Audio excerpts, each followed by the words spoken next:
మాజీ కేంద్ర మంత్రి వెంకయ్య నాయుడిని ఉపరాష్ట్రపతిగా ఎంపిక చేయడం వెనుక పెద్ద కథ నడిచిందని తెలుగు రాష్ట్రాల్లో ప్రచారం జరుగుతున్న సంగతి తెలిసిందే.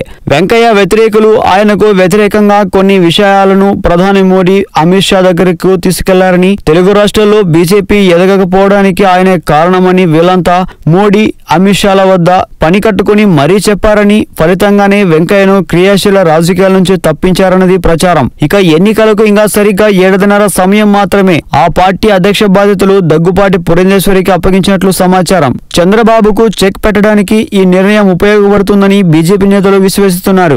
ఎన్టీఆర్ కుమార్తె దగ్గుపాటి పురంధేశ్వరికి ఈ ఇమేజ్ ఉంది. అందులో ఇప్పుడు ఏపీలో ఎన్టీఆర్ స్థాపించిన టీడీపీనే అధికారంలో ఉంది. బీజేపీ సారథ్యంలోని ఎన్డీఏలో ప్రస్తుతం టీడీపీ భాగస్వామిగా ఉన్న ఢిల్లీలో ఏపీ సీఎం చంద్రబాబు నాయుడు మాటకు పెద్దగా విలువ లేకుండా పోయింది. కనీసం ప్రధానమంత్రి నరేంద్ర మోడీ అపాయింట్మెంట్ కూడా ఇవ్వడం లేదనే వార్తలు వచ్చాయి. నియోజకవర్గాల పెంపు విషయంలో కూడా చంద్రబాబుకు పెద్ద షాక్ ఇచ్చారు. ఇప్పుడు తాజాగా పురంధేశ్వరి రంగంలోకి దిగడం ద్వారా చంద్రబాబుకు బీజేపీకి ఓ సవాల్ విసురుతుందని సమాచారం. ఇప్పటికే వెంకయ్య దూరమై కేంద్రానికి బాగా దూరమైపోతున్న చంద్రబాబుకు బీజేపీ అధ్యక్ష పదవి పురంధేశ్వరికి వర్తిస్తే చంద్రబాబుకు పెద్ద షాక్ తగలడం ఖాయమని సర్వత్రా చర్చించుకుంటున్నారు.